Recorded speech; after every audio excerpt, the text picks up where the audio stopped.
Looking at Jude, and the last couple of weeks, we're looking at Jude's discussion, and we see a very strong parallel between Jude and 2 Peter. We see his discussion of these men who I've identified, and certainly Christian historians identify as the Gnostics, who are preaching or teaching this gospel, this advanced gospel that says that there's these secret things that you need to know, and that if you understand those things, you can be kind of like a super Christian, and because of that, then because of their knowledge and understanding, they say that they're allowed to either you take one of two routes. They believe either that the body and the spirit are disconnected, and the body is evil, the spirit is good, so the body can do whatever it wants to, and it doesn't hurt the spirit. Or they believe, in other cases, that they have to basically make their body suffer in order to cleanse the evil out of them. The branch that Jude appears to be dealing with is almost certainly the ones who are in favor of doing whatever they want to, what they call licentiousness, as opposed to, I always forget the other one, licentiousness and where you're actually actively hurting your body, and I can't think of the name of it right now. Anyway, the licentious side is what Jude is dealing with, because we see a lot of references to misconduct, to behaving in ways that are unbecoming.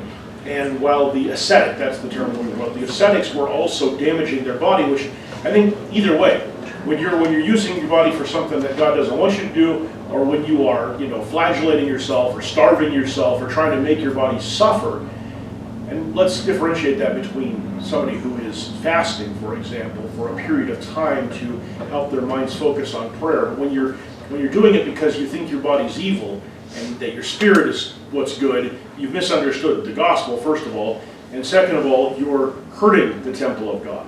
It'd be like going around and vandalizing a building or refusing to take care of it or whatever. Those are not good ways to deal with the things that we own either. So either way, there's a problem. But in the case of the ones who are engaging in all kinds of sexual misconduct and things like that, we have a more outward and obvious problem. And so what Jude seems to be talking about is the people who are doing those things. And he's gone through, and like I said, Peter is very parallel in practice. In some ways is elaborating more. But he's gone through and talked about the problem that these men pose, and in particular using terms like, that they're just sort of blown this way and that, but also that they're, like he uses the term, hidden reefs, where people sailing, along would not realize that there was a danger there. And so they come in and they are dangerous because they speak the language.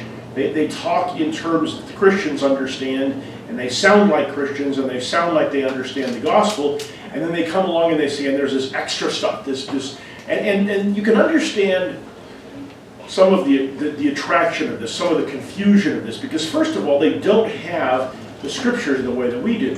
They're working off of mostly, here's what one person told me, here's what another person told me, and the ability of the Holy Spirit to provide divine or revealed knowledge to certain people so they can understand what's true and what's not true. And so they don't have something to compare what's being said to, but also remember that today we are surrounded by people who claim to be Christians, who are Christians, who have similarities to what we believe, differences from what we believe, and we are used to the idea of having to kind of sift pretty carefully to try to figure out what's true and what's not true. But these are people who are living in a time where the Christian faith was brand new, basically. And even though there were certainly some splinterings that had developed in certain ways, and there were definitely some churches that had gotten off track, like Corinth and some of those others, by and large, if somebody understood Christianity and was talking about Christianity, as a Christian, you had reason to trust them because there weren't that many other people doing that. Most people didn't understand what it was. Most people, if they understood it, were involved in it, as opposed to being persecutors or being somebody who's trying to create problems.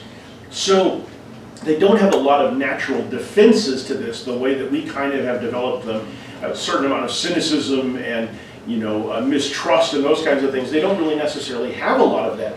And also remember that Christianity itself served as a revelation of a new way of thinking to all of these people, Jews and Gentiles. Jews had been waiting for something, although it wasn't this, and Gentiles had no idea it was coming, and suddenly they're being bombarded with this new idea about how they can be saved and how they can have a relationship with God and what God is and all that kind of stuff. And so there again, they are much less used to a world in which that's just the way everybody thinks. And so when somebody comes and says, oh, here's some more stuff, it's not that surprising maybe to them. It's not that astonishing or disturbing because they've just been provided with a whole bunch of new stuff, you know.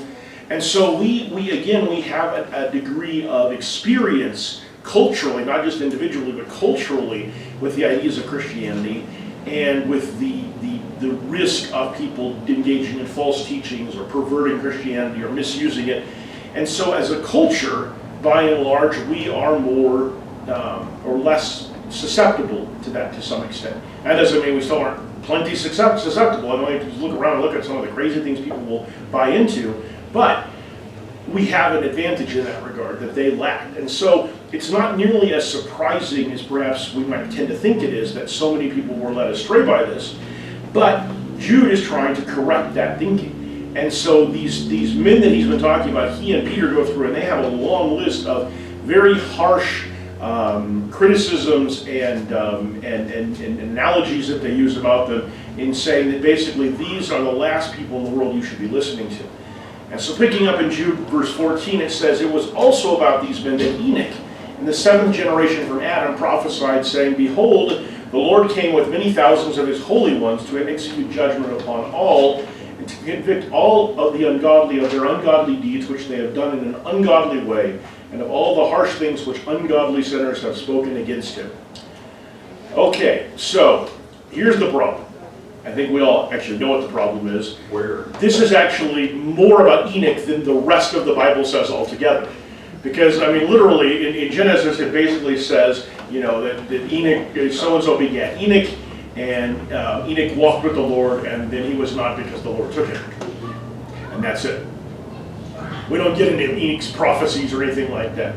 Now, there is a book of Enoch, a book that is part of the Apocrypha, which is a set of, Apocrypha literally means false writings. It's writings that the early church could not successfully attribute to anyone that it claimed to have been written by, and many of which clearly originated later than they claimed to. And the book of Enoch, of course, would have to be incredibly ancient. If it had been written by Enoch, it would go back, and it would be, if it had been written by Enoch, it would actually be older than the Torah, the first 5 books of the Old Testament, because those were most likely written by Moses. And Enoch would have predated all of them by certainly even Abraham by many generations. And so the book of Enoch would have to be incredibly old. It also runs into some, at least one obvious problem, which was there was this event that took place between when Enoch would have written it and when anything else would have survived, and that would have made it pretty, unless Noah took it on the ark with him, it's pretty unlikely that the book would have been around. So it's extremely unlikely. Now the book of Enoch includes some phrases like this, but that's most likely because it was written by somebody who was trying to use Jude as a jumping point to actually create something that they thought would be a helpful book. And oftentimes what you found in this period of time was that people would write books, and they weren't interested in so much in getting their name out there as they were in getting their ideas out there. And so they would attribute their ideas to somebody else, more famous, more important, because that would give weight to it and get people to read it. Today, by and large, people are more interested in getting their name out there. I want to be published. I don't want my book to be published just by itself, so I want to use my name so people know I wrote it. But at the time, they were more interested in making sure the idea got out there. So the book of Enoch is almost certainly only a complete fraud.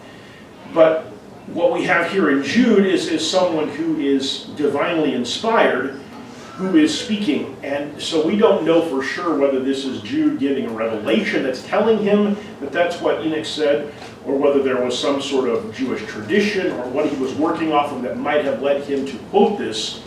But again, this falls into that same category as the stuff we talked about a couple of weeks ago, where we can get ourselves down the rabbit hole of the question of what is he talking about, and what does this mean, and where does this come from, and what else can we deduce from this? The same way we did when we were talking about the angels who had fallen, and the dispute over Moses' body and all those different things. And the mistake in doing that is that when we do follow down that rabbit hole, when we get so caught up in that, we end up manufacturing doctrines as opposed to understanding what's being taught. And so again, rather than getting obsessed with the question of what is it, when did Enoch say this and how does Jude know this, we need to accept the fact that this is a divinely inspired writer who does know this and who wouldn't have included it if God didn't want it included there, and focus more on what he's saying about what Enoch said than about the fact that Enoch is the one that he's quoted. And so what he says is actually a very straightforward thing. The Lord came with many thousands of his holy ones to execute judgment upon all and to convict all the ungodly of all their ungodly deeds which they have done in an ungodly way, and of all the harsh things which ungodly sinners have spoken about him. Now, this is actually, even if we set aside the issue of Enoch, when we know that Enoch said it, the better question, I think, is when or what is Enoch talking about? If this is the the statement. So many times, or at least several times, prophecies are spoken in as if they have already occurred. And if you compare this comment with Revelation, you get, to me, that's what he's talking about. This God is saying, or Enoch is saying for God, that this is going to happen. And if you compare this to Revelation, I think they're very comparable. Yeah, I would agree. He's almost certainly, even though he sounds like he's speaking in the past tense, he's almost certainly speaking in the future tense. And there are three possible places where he's speaking. One would be about the end of time, what is spoken of in Revelation, or for that matter, conceivably, Babylon.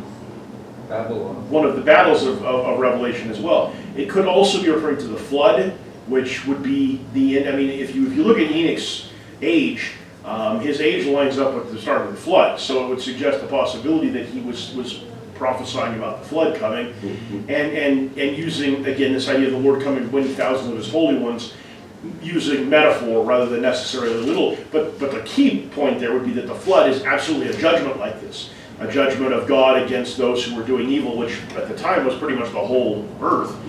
Or it's possible that he's talking about the judgment on Sodom and Gomorrah, which is less likely because it's not nearly as comprehensive. But it could also be, it could even be, considered the judgment against Jerusalem. So there's several different times that he could be speaking about this because it is a very, very vague one. But certainly it sounds more like the end of time and the revelation than anything else, because of that idea of when Jesus coming on the clouds, the angels are coming with him, the trumpet sounds, time is over, and judgment takes place. And I think the reason, in part, that we can't necessarily nail this down is because there's a pattern here. God has not just prophesied a future event and left us to imagine what that might look like. The judgments and the return that's discussed in the Revelation have smaller mirrors in these other events, whether it's the flood or Sodom and Gomorrah or what happened to Jerusalem. In each of those cases, you have a situation where a people, a civilization, in the case of the flood, the whole earth, had become so evil that a judgment of a cleansing event was what took place. And in the Revelation, the biggest difference is that not only is the whole world judged, but the whole world is recreated and made without sin. It's put back into the state, or recreated in the state that it was originally created in, so that life on earth is now a godly life, and sin has been removed, and temptation has been removed, and those who will inhabit the earth are those who are God's people and have been chosen by him. And so we have this idea then that in each of these cases, though, there's a cleansing, whether it's the water of the flood or whether it's the sulfur and brimstone of Sodom and Gomorrah, or whether it's the destruction and wiping out of the temple to make it very clear that Christianity has supplanted Judaism as the religion. However you want to look at it, there's this pattern. There's a consistency here. And so it is also possible that Enoch is talking about something that took place during that time period of the past, where the word escapes me, patriarchs and pre-patriarchs were living, that we just don't know about, and that isn't included in the scriptures because it's not something we really needed to know about specifically. We've talked about this before, that the scriptures are not intended to be a complete recounting of all of human history. They're intended to tell us specifically what we need to know about how to be righteous and what God expects and what God wants us to know about Him. But that skips over a lot of stuff, certainly modern history, but even a lot of stuff that happened in the ancient times that would have been of interest to the rest of the world. Great empires that rose and fell, and all sorts of things that happened that are not mentioned in the scriptures at all, or only mentioned in passing. The Book of Enoch was included in the Dead Sea Scroll discovery. That's true. And there's some people that think that it may have been part of what was Daniel was told to seal up until the time of Enoch. I suppose that's an interesting argument. Again, we run into the problem, though, that the Book of Enoch is almost certainly not written by Enoch, so the question becomes, who wrote it and why did they call it the Book of Enoch if it wasn't actually Enoch? It predates Christ, though, if it was part of the Dead Sea Scrolls. That's true, but it doesn't predate the flood, because nothing does. So it's still a problem from that standpoint in terms of the attribution. So you're right, though, that does actually suggest that it would not have been somebody using Jude as a jumping off point. It was found in the Dead Sea Scrolls, although not all the Dead Sea Scrolls predate Christ. Some of them were probably coterminous with him, because the Dead Sea Scrolls were not lost until after the Romans destroyed Jerusalem. So it might have actually been in that time period. So it's kind of right in that area, but it would have been hard to develop an entire book or an entire set of doctrine out of something that close in time to one another. So you're right. Go ahead. I was going to say, just reading what he's prophesying is saying, says the Lord, and then the very last word there, against him. The way I read it, the way it looks like, it sounds like the Lord is Christ, and these are the people, ungodly people, that's against Christ. And so the judgment, it sounds like, is that end of times, only because of those words. And it could, the only other thing that I can think of, behold, the Lord came, is that, the other option would be God. Yeah. But they're one and the same, though. But I'm Well, saying they are and they are, but in this case, given the context, it's Right. more likely what you're saying. Right. Because remember, one of the big criticisms that both Jude and Peter have levied against these guys is this idea that they are denying, that they are in some way attacking Christ. And we know from history that the Gnostics were attacking either the deity of Christ or that Christ had come in the flesh. And so in either way, they would be speaking against Jesus in doing that, speaking against Jesus as the Lord. And in particular, if it was one of the groups that tended to deny that his divinity, that would be especially in that way, where they're denying that he is the Lord at all. And so that would be problematic. And so yeah, it seems like the most likely interpretation, and here again, when Enoch is speaking, if this is something that Enoch said way back then, he may not have had any understanding of exactly what his own prophecy meant. There are a lot of occasions where we see that happening, even with people who are good people. We see it in some cases with people who are bad people, who suddenly the Spirit comes on them and they prophesy, and they don't even understand, they don't have the first clue what they're saying. But there's other cases where, some of the prophets have said different things, and clearly they did not have the knowledge that they needed to fully understand what they were being told. Daniel's prophecies, for example, are likely an example of that. The prophecies of John and the Revelation most likely are, which is part of why they're so obscure. But in any event, it is unlikely that Jude would have anticipated this as being not God the way that we think of him as actually, God incarnate. But regardless, the idea is that people are speaking against the Lord.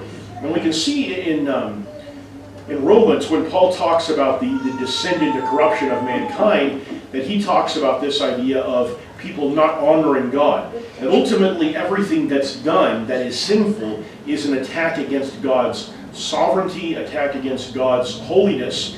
And so, in one sense, sin exists as a criticism or an attack against God.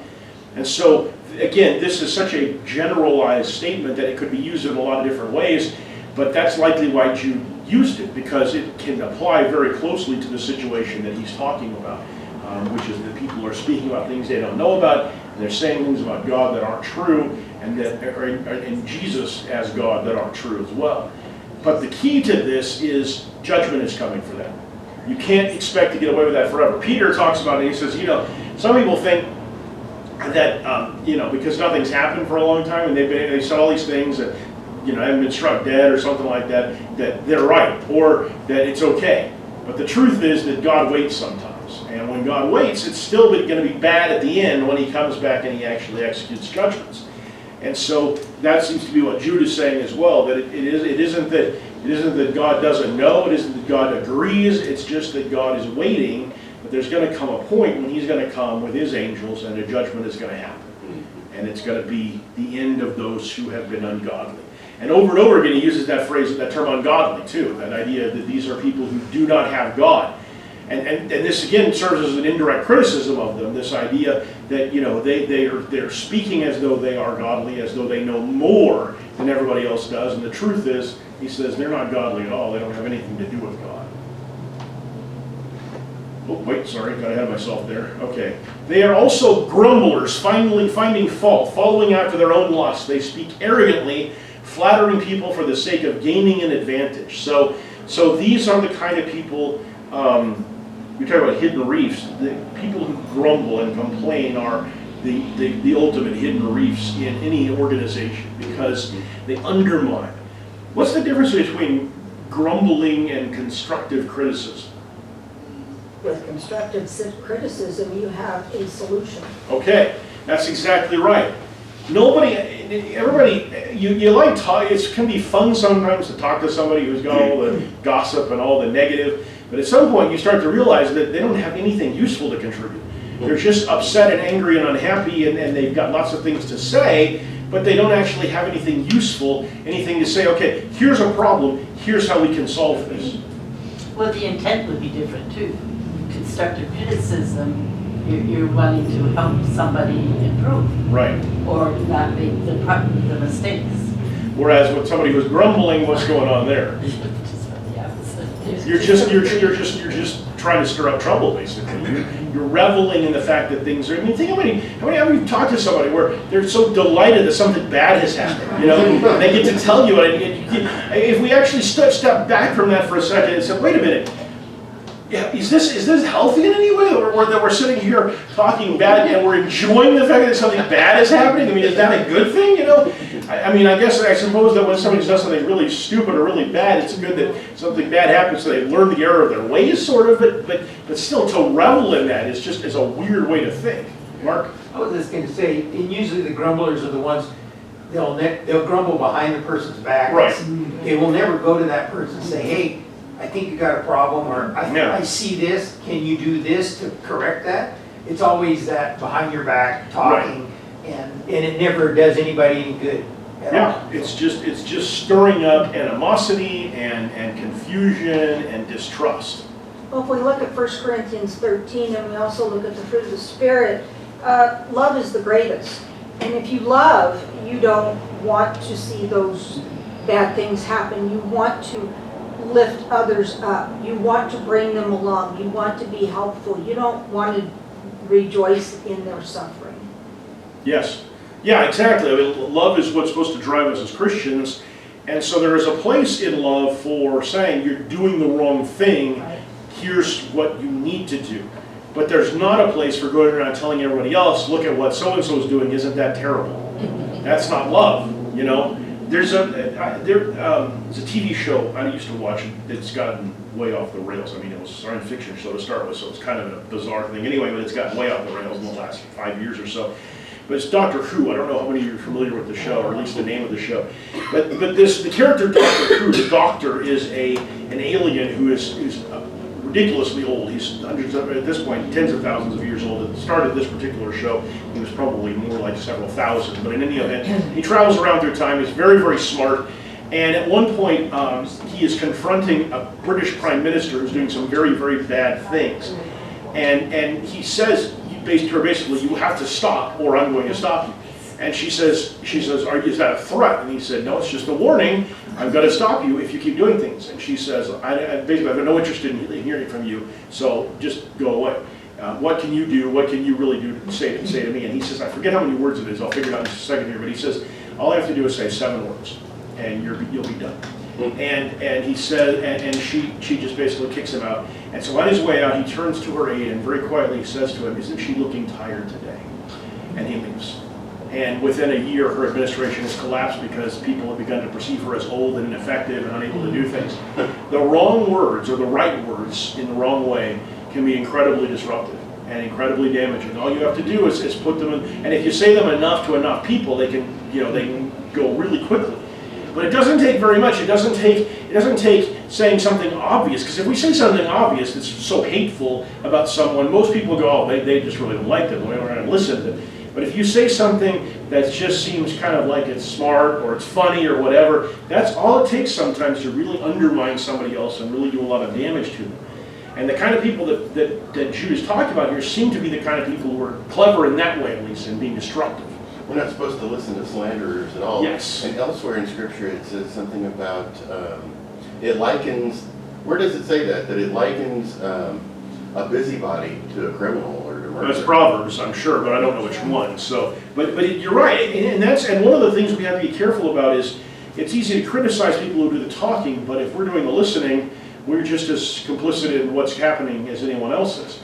And so when this kind of stuff is going on, we need to be shutting it down. As much as it's fun to hear it, as much as we enjoy hearing the negatives, I mean, humans, there's a reason we slow down for traffic accidents, and it's not just because of the flashing lights and a concern for safety. You know, the truth is that we are fascinated by when things go wrong.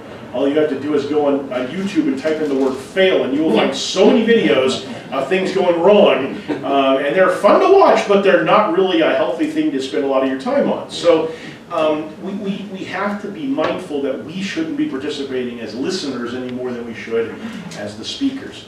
So we have to be careful about that. But you notice that he says that the reason they're doing this, again, it's not for any sort of a positive or beneficial reason. They're following after their own lust. They're doing things just because that's what they want to do. And several times now we've seen this idea. They're not reasoning in the way that a moral person reasons. They're not using disciplined thinking.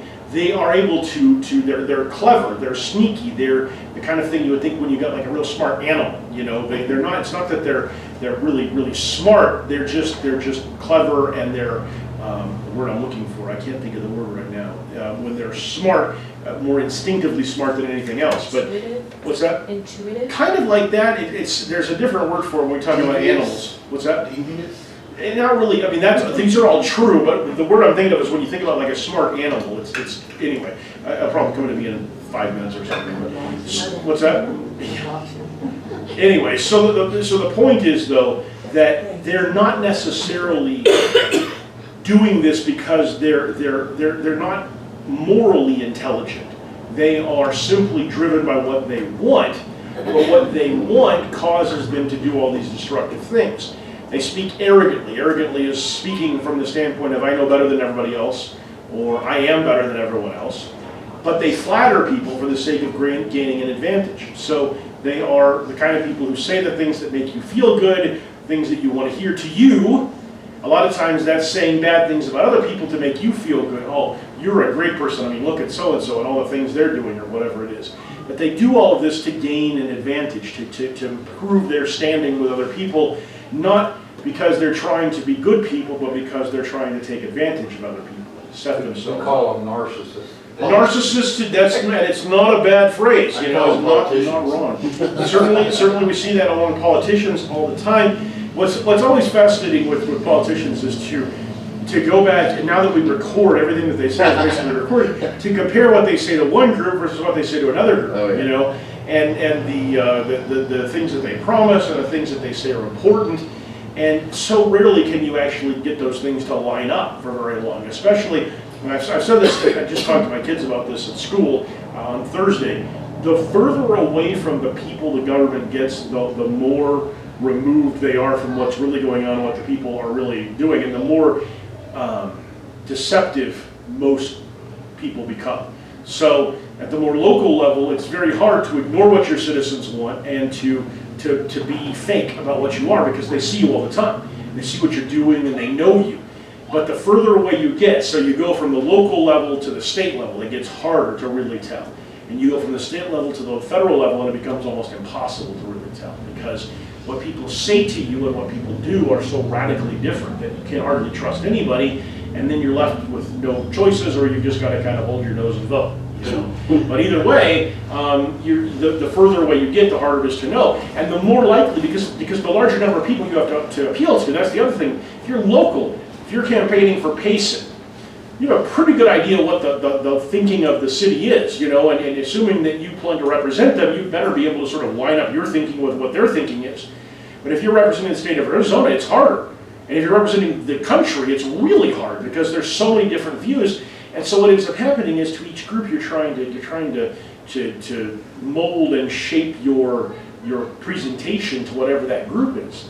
And at some point that goes from being just, hey, I'm trying to present different aspects of what I believe, to I'm just trying to present different aspects of what I might like to pretend like I believe.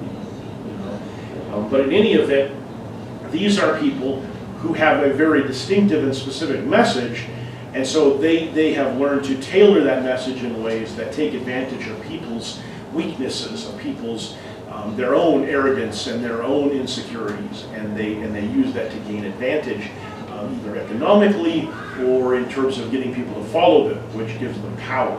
But either way, it's something they're looking for. Okay, so going over to Peter, here again, we're going to see Peter, and Peter addresses this actually from sort of a more proactive standpoint, because rather than talking about the grumblers and say that's what they're doing, he says, here's what you should do.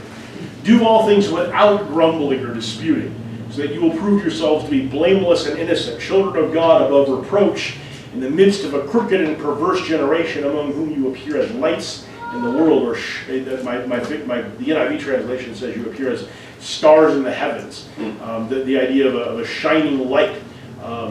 But think about somebody who just does their stuff, you know, and don't complain.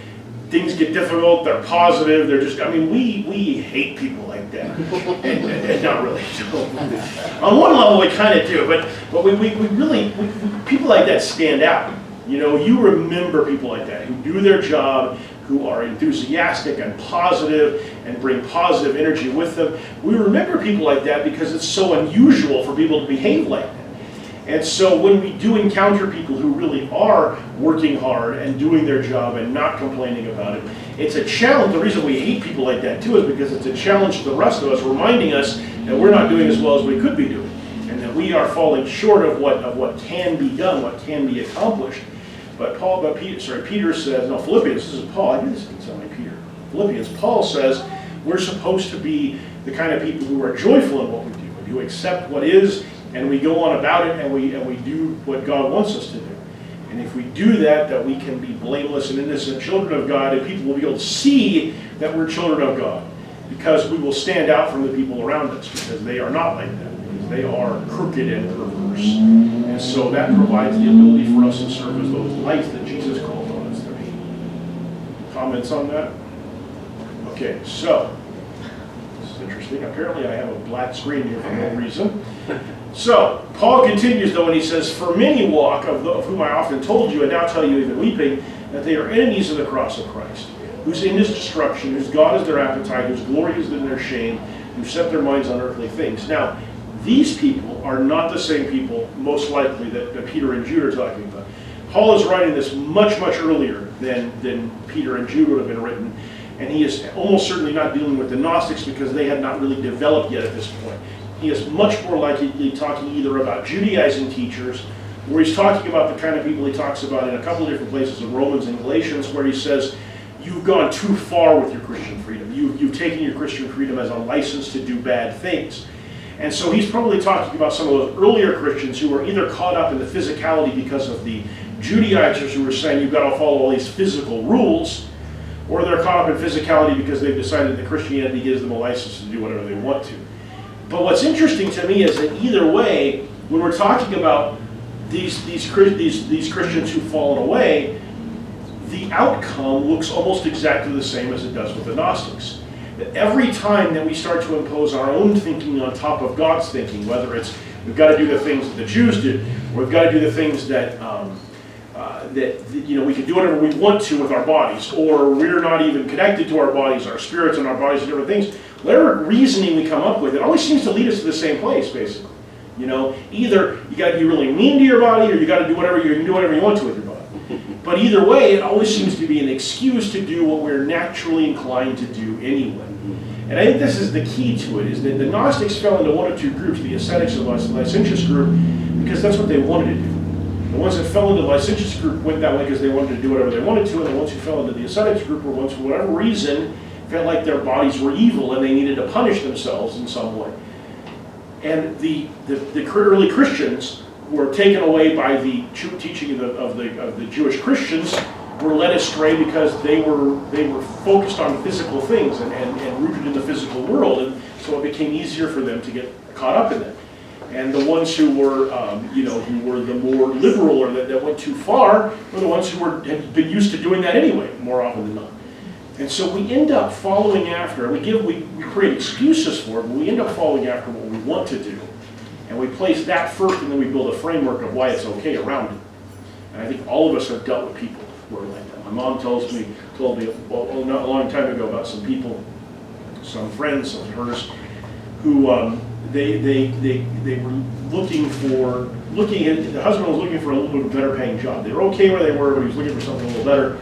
And they were living in the valley, and he got a job offer to go to work in Las Vegas. And everything about the job offer, except the money, everything about where they were going to go, everything about Las Vegas was a bad thing. But she had this woman come over and spend a long time trying to justify to her why it was really a good thing, all the good things about this, why God must have wanted them to do this, And ultimately what it came down to is, we got a job offer, and we really want the money, and so we're just going to, all the rest of it's just going to all work out. And less than 5 years later, they were back in the valley because the situation in Las Vegas, there's a reason they call it Sin City. And the situation in Las Vegas was so untenable. And I guess the good news is they were smart enough to come back and not try to keep, making something that wasn't working work. But still, when we try to pose our thinking on God's thinking, it almost always turns out badly and quicker rather than slower. So we see this idea, though, that people, when they chase after things, as Paul says, their God becomes their appetites. And we're not just talking about eating food, we're talking about all of our appetites, all of the things that we want, all the things that we chase after for physical fulfillment, for mental fulfillment that are not from God. Chasing after those things and even glorying in those things, Paul says, means that our minds are focused on the earthly things and not on God. And anytime we start focusing on earthly things, we can construct a reason why it's what God wants, but it's not really what God wants. Okay, and then Timothy says, the time will come when people will not put up with sound doctrine. Instead, to suit their own desires, they will gather around them a great number of teachers to say what their itchy ears want to hear. And I think, can you imagine if Paul had known the internet was coming when he wrote this? I mean, holy cow, just talking about, you don't even have to surround yourself with the teachers anymore. You can just go find them because they're everywhere, You can find every crazy and just stupid idea you can imagine, godless and everything else on the internet. And you can find a dozen people more who will back up any theory that happens to be out there, and then at least a dozen more that will argue against it just because they want to start a fight. We've always, again, the key in there is right in the middle of it, to suit their own desires. The thing we have to, at the heart of it, I think we always have to remember is that whenever we are chasing things or justifying things or reasoning our way to things that are wrong, it's almost always because we want something. We want something we know we shouldn't have, and we're going to find some way to get to it. James says you sin when you are tempted, you're corrupted by the things that you want, and then you start doing all sorts of bad things to get those things. I'm paraphrasing obviously. So this is the thing, and Paul says that the time is going to come when people are just going to surround themselves with people who will tell them what they want to hear. And we've long since gotten to that time, and we've moved beyond into the next phase, which is where, like I said, you can go find teachers everywhere of what you want to hear, And so no matter what you believe in, no matter how crazy it is, no matter how uninformed it is, no matter how contrary to evidence it is, you can go find people who will tell you that that's true. And it will come up with all sorts of reasons that don't stand up to the light of day for a second, but will come up with all kinds of reasons why what they believe and what you want to believe is true. And so we have access to that now because we have access to everybody's ideas.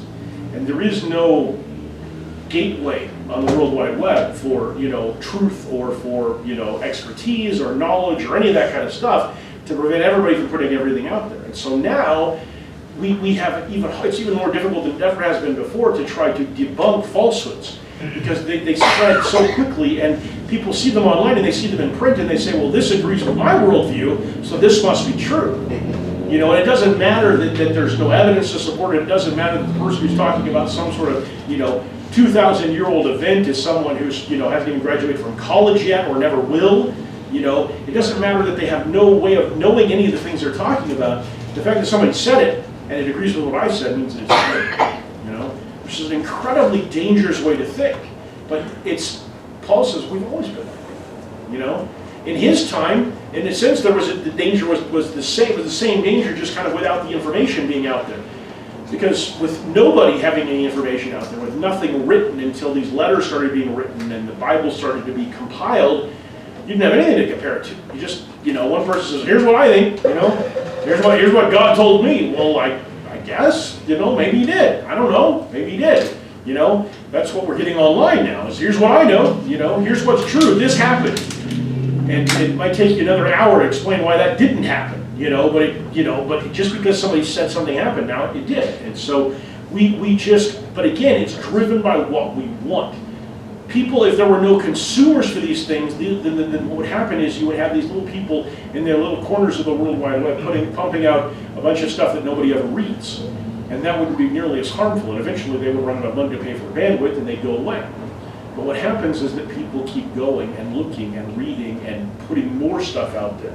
And so we feed this fire of ignorance and stupidity and arrogance and all of it, because it sounds good to us. It ties into what we want to hear.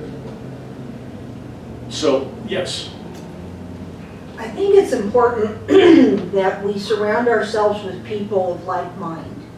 We can't solely surround ourselves with people of like mind, but when it comes to our spiritual health, our physical health, mental health, we need to be with people who share the same God, the same ideas. Now, I work down at U-Turn for Christ, they see this over and over again.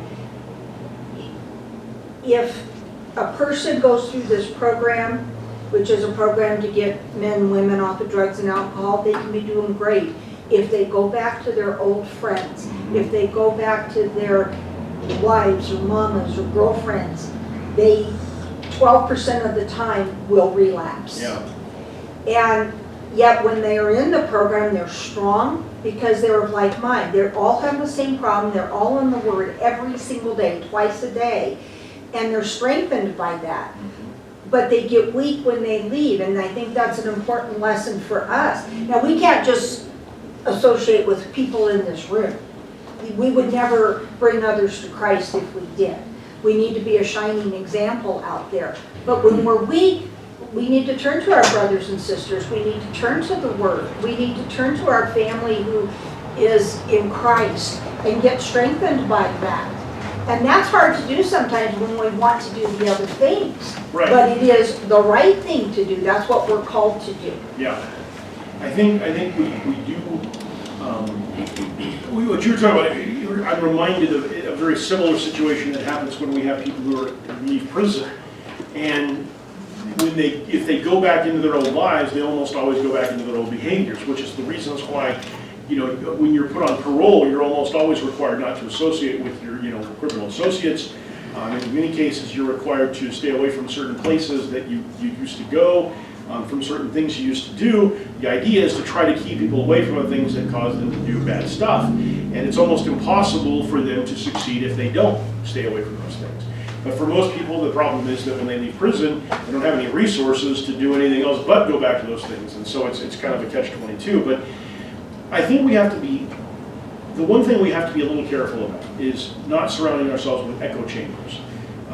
Surrounding ourselves with people of like minds and like spirits is absolutely a Christian concept that we are supposed to, and in particular the people we're supposed to be listening to are people who are led by the Spirit and who are driven by those good things. The mistake I see that's happening in our country more broadly today is confusing the notion of being around people who are of like mind or like spirit with being around people who say exactly the same thing and think exactly the same thing that I do about everything. And so what we increasingly see in our political sphere especially is that rather than being willing to listen to different ideas and consider things using reason and logic, we find people who say exactly the same things we do and who would reinforce the things that we think. And rather than ever evaluating and being able to take a second and say, wait, is there a better way to do this? Or is there a better way to think about this? We simply reinforce what we're saying. And if that happens to be right, then that's great. But if it happens to be wrong, then that's very bad, because all it does is insulate us against someone else coming in and saying, well, wait a minute, what about this? Well, because then it's not just, well, I disagree with you, but now you must be evil because you have an idea that's contrary to what I've surrounded myself with. And so we have to be smart enough to distinguish between surrounding ourselves with people who are of like mind and like spirit, and surrounding ourselves with people who are simply saying the same things that we do. Because as we've just said, those people may be saying those things not because that's what's true, because they know that's what we want to hear, and then it gives them an opportunity to lead us astray. So we have to distinguish between, and that's a tricky thing to do. It's easy to look at the world and say, what the world is saying is wrong. So I'm going to find some people who are saying what I know is right, and those are the only people I'm going to listen to. And that sounds really good until you realize that we're all human. And we all sometimes have bad ideas and misunderstand things. And if we only surround ourselves with people who sound just like us, then what we're hearing is not necessarily all going to be accurate. But if we're surrounding ourselves with people whose hearts and minds are turned towards Christ and towards Christ's leadership, then there are times when we're going to be able to recognize that we're making a mistake, or that there's a flaw in our thinking, or a flaw in our practice, or a flaw in how we're treating each other, or whatever it is, and we're going to be open to correction and open to the guidance of the Scriptures. If we're so determined that we're right all the time, and only really people listen to is the ones that tell us that we're right, then we're not going to listen to this, we're going to listen to this, and that's where things go bad. Well, that's the key. We have to put it on the Word. Yes, and if we're all turned towards the Word, it's fine. Yeah, that's what I'm saying. It's when we're all turned towards talking to each other, and the Word's down here, that we're getting in trouble. Yeah, I don't want to be misquoted. No, and I didn't think you were. I just wanted to kind of amplify that. Because that's, and that can happen in Bible classes a lot, where you start talking about something, and pretty soon everybody's saying, well, this is what I think, and this is what I think, and this is what I think, and nobody's saying, this is what the Word says, right? You know? And I'm okay with, and this is how I understand this. If it's the Scriptures, but when it's, this is what I think, and it's, here's my experience, and here's what I have come to know, and whatever it is, if the Word isn't part of the discussion, you have a problem. Mm-hmm. And if what you're saying runs contrary to the Word, you have a really big problem. Mm-hmm. And that's kind of what I've been talking about, where several different times we see this thing where you have people who seem to be in the Word, and yet their teachings lead them somewhere that contradicts the Word. And so hopefully the best thing for us is to be in the Word enough and to be thinking as a group enough that when somebody comes in and starts doing that early on, we don't have to get all the way to the end where we suddenly realize, oh my goodness, this is completely wrong. But early on, we can start to see where things are deviating, where things are not lining up with the Word anymore, or where somebody is creating things more out of what they think than what the Word actually says. So let me just go to here, and then I'll go over to Jerry. Well, there's an ultimate truth, and that is the Word of God. And I think the flesh has a tendency to want to be right and to want to be contrarian. A lot of people want to be contrary.